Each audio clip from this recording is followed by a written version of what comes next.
চিকিৎসক ও ফিজিওথেরাপিস্ট থাকতেও বরগুনার প্রতিবন্ধী সেবা ও সাহায্য কেন্দ্রে ফিজিওথেরাপি দিচ্ছেন প্রতিবন্ধী বিষয়ক কর্মকর্তা।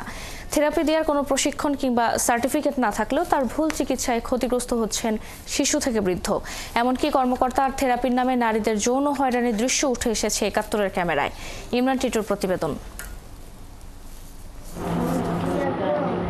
বরগুনা সদরের লাকুরতলা এলাকার ফাতিমা আক্তার ফিহা জন্ম থেকেই শারীরিক সমস্যা থাকায় ফিহাকে ৬ মাস বয়স থেকে প্রতিবন্ধী সেবা ও সাহায্য কেন্দ্রে ফিজিওথেরাপির জন্য নিয়ে আসে স্বজনরা। ফাতিমার এখন ১ বছর। গত ৬ মাস ধরে তাকে চিকিৎসক পরিচয়ে থেরাপি দিচ্ছেন অফিসের প্রশাসনিক কর্মকর্তা সঞ্জয় মিস্ত্রি। কোনো ধরনের অভিজ্ঞতা না থাকলেও অসংখ্য শিশু থেকে বৃদ্ধকে থেরাপি দিচ্ছেন তিনি মোটা অঙ্কের বিনিময়ে। এছাড়াও অনৈতিকভাবে নারী রোগীদের সঞ্জয় মিস্ত্রির ফিজিওথেরাপি দেওয়ার দৃশ্য ধরা পড়েছে ৭১-এর ক্যামেরায়।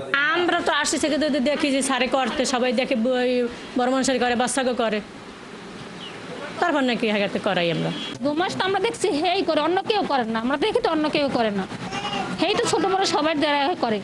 ওনার এখানে কি পদ, উনি এই বিষয়ে হ্যাঁ কইতে না তো আগের খাইলে মানুষ সব বুঝিনি দেয় সবাই মুই। প্রতিবন্ধী সেবা ও সাহায্য কেন্দ্রের চিকিৎসক ও ফিজিওথেরাপিস্টরা বলছেন একাধিকবার নিষেধ করলেও থেরাপি দেয়া বন্ধ করেননি সঞ্জয় মিস্ত্রি। উনি যেটা করে ওনার নিজের রিক্সে উনি করে, এটা আমার বলার কিছু নাই, এক্ষেত্রে আমি কিছু বলতে পারি না, যেহেতু উনি তো অফিসের প্রধান। মহিলাদের দিয়ে মেশিন দেওয়ানো উচিত, ব্যায়াম করানো উচিত। বিশেষজ্ঞ থাকা সত্ত্বেও প্রতিবন্ধী বিষয়ক কর্মকর্তার এমন তৎপরতাকে ভুল চিকিৎসা অবহিত করে দ্রুত সময়ের মধ্যে অপসারণ সহ তার বিরুদ্ধে ব্যবস্থা নেওয়ার দাবি তুলেছেন নারী ও শিশু নির্যাতন দমন ট্রাইব্যুনালের পিপি। আমি এটা প্রশাসনের হস্তক্ষেপ চাই এবং প্রশাসনের শীঘ্রই ব্যবস্থা নেওয়ার জন্য আমি অনুরোধ করব। এদিকে এ বিষয়ে অভিযুক্তের দাবি, অভিজ্ঞতা না থাকলেও প্রাথমিক ধারণা থেকে থেরাপি দিচ্ছেন তিনি। দিতে পারি না, কিন্তু আমাদের নির্দেশনা আছে যে এখানে যে সবাই আমরা যারা আছি সবাই থেরাপির কাজ করতে পারি।